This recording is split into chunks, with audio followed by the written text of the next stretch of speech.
ভবিষ্যতেই বলে দিবে যে তারেক জিয়া তার মায়ের মতো, তার বাবার মতো প্রজ্ঞাবান রাজনীতিবিদ হতে পারবেন কিনা। আমরা জাস্ট শুভকামনা জানাচ্ছি।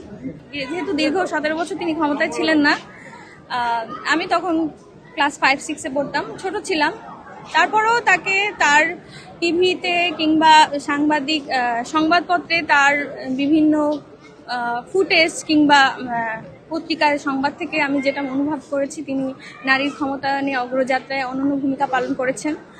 তিনি অসম্ভব আপোষহীন, দেশকে ভালোবাসার ব্যাপারে দেশপ্রেমিক একজন নারী, যেটা তিনি তার কর্মে, দীর্ঘ জীবনে সব কিছুতে তার বহিঃপ্রকাশ করেছেন এবং অন্য রাজনৈতিক দলের প্রতি প্রতিহিংসার রাজনীতি না করে একজন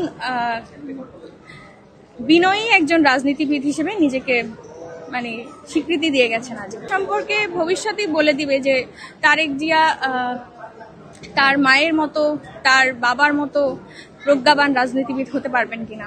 আমরা জাস্ট শুভকামনা জানাচ্ছি।